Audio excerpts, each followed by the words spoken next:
ناظرین کرام، آج ہم 27 رجب شب معراج کا بہت ہی خاص وظیفہ، خاص نوافل کا عمل لے کر حاضر ہوئے ہیں۔ یہ نوافل، یہ نماز اللہ تعالیٰ کو بہت ہی محبوب ہے۔ جو بندہ بھی یہ نماز پڑھ لیتا ہے وہ اللہ کے محبوب بندوں میں شامل ہو جاتا ہے، اور جو مانگتا ہے اللہ تعالیٰ اس کو اور اس کے والدین کو نعمتوں سے نواز دیتا ہے۔ شب معراج وہ مبارک رات ہے جس میں کیا گیا ہر عمل قبول ہوتا ہے، مگر شرط یہ ہے کہ شرک نہ ہو اور یہ عمل یقین کے ساتھ اور دل سے کیا جائے۔ حضرت بابا فرید الدین گنج شکر رحمۃ اللہ علیہ شب معراج کے حوالے سے فرماتے ہیں کہ حدیث پاک میں آتا ہے، رسول خدا صلی اللہ علیہ وآلہ وسلم نے ارشاد فرمایا کہ آج کی رات 70,000 ملائکہ یعنی 70,000 فرشتے نور کے طبع کے لیے ہر گھر میں جاتے ہیں، اور جس گھر میں جو شخص بیدار ہوا اور گناہوں سے دور ہوا تو اللہ تعالیٰ کی طرف سے حکم ہوتا ہے کہ وہ نور کے طبع اس پر نثار کر دیں۔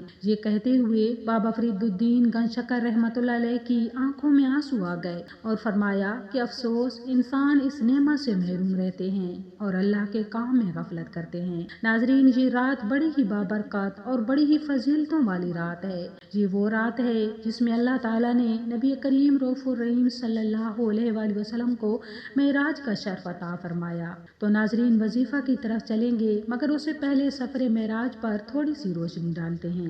رجب کی 27ویں شب کو اللہ کے پیارے محبوب صلی اللہ علیہ وآلہ وسلم کو شب معراج کا شرف عطا کیا گیا۔ روایت میں آتا ہے کہ اس دن کفار نے آپ صلی اللہ علیہ وآلہ وسلم کو بہت ستایا۔ آپ صلی اللہ علیہ وآلہ وسلم اپنی بہن ام ہانی کے گھر تشریف لے گئے، وہاں آرام فرمانے لگے۔ ادھر اللہ کے حکم سے حضرت جبرائیل علیہ السلام 50,000 فرشتوں کی بارات اور براق لے کر نبی آخر الزمان صلی اللہ علیہ وآلہ وسلم کی خدمت میں حاضر ہوئے اور عرض کیا، اے اللہ کے رسول، آپ کا رب آپ سے ملاقات چاہتا ہے۔ چنانچہ عرش کے سفر کی تیاریاں ہونے لگیں۔ سفر معراج کا سلسلہ شروع ہونے والا تھا۔ نبی رحمت کی بارگاہ میں براق حاضر کیا گیا جس پر حضور صلی اللہ علیہ وآلہ وسلم کو سوار ہونا تھا، مگر اللہ کے پیارے محبوب نے کچھ توقف فرمایا۔ جبرائیل امین نے اس پسو پیش کی وجہ دریافت کی تو آپ صلی اللہ علیہ وآلہ وسلم نے ارشاد فرمایا، مجھ پر تو اللہ رب العزت کی اس قدر نوازشات ہیں، مگر روز قیامت میری امت کا کیا ہوگا؟ میری امت پل صراع سے کیسے گزرے گی؟ اسی وقت اللہ تعالیٰ کی طرف سے بشارت دی گئی کہ اے محبوب، آپ امت کے لیے فکر نہ کیجیے، ہم آپ کی امت کو پل صراع سے اس طرح گزار دیں گے کہ اسے خبر بھی نہیں ہوگی۔ تو دیکھیے ناظرین، اپنے نبی صلی اللہ علیہ وآلہ وسلم کا اپنی امت کے لیے پیار، اپنی امت کے لیے محبت کہ اس خوبصورت موقع میں بھی انہیں اپنی امت کی فکر تھی۔ تو اس واضح بشارت کے بعد سرکار دو عالم صلی اللہ علیہ وآلہ وسلم براق پر سوار ہو گئے۔ جبرائیل امین نے رکاب تھامی، میکائیل نے لگام پکڑی، اسرافیل نے زین سنبھالی، جس کے ساتھ ہی 50,000 فرشتوں کے سلام کی صدا سے آسمان گونج اٹھا۔ حدیث میں آتا ہے، براق کی تیز رفتاری کا یہ عالم تھا کہ جہاں تک نظر کی حد تھی وہاں وہ قدم رکھتا تھا۔ براق کا سفر اس قدر تیزی کے ساتھ ہوا کہ جس تک انسان کی عقل پہنچ ہی نہیں سکتی۔ ایسا لگتا تھا ہر طرف موسم بہار آ گیا ہے، چاروں طرف نور ہی نور پھیلتا چلا گیا۔ اس سفر کے دوران آپ صلی اللہ علیہ وآلہ وسلم مکہ سے مسجد اقصیٰ گئے، وہاں تمام انبیاء کرام کی نماز کی امامت فرمائی۔ پھر آپ صلی اللہ علیہ وآلہ وسلم آسمانوں میں اللہ تعالیٰ سے ملاقات کرنے تشریف لے گئے۔ وہاں اللہ تعالیٰ نے آپ صلی اللہ علیہ وآلہ وسلم کو جنت اور دوزخ دکھایا۔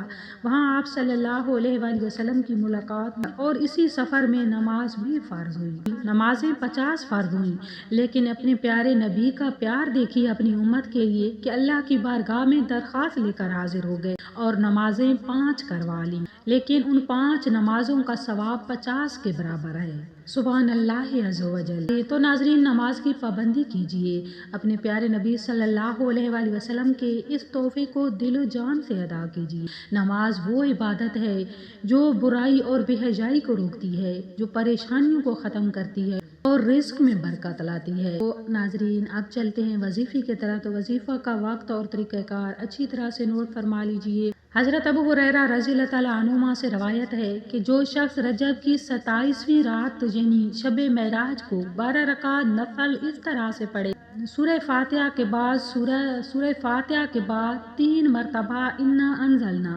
یعنی سورہ قدر پڑھے۔ سورہ قدر پڑھنے کے بعد 12 بار سورہ اخلاص پڑھے یعنی قل هو اللہ احد 12 مرتبہ پڑھے، اور اسی طرح ساری نماز مکمل کرے۔ نماز 4 رکعت کے ساتھ 3 سلاموں سے ادا کرنی ہے۔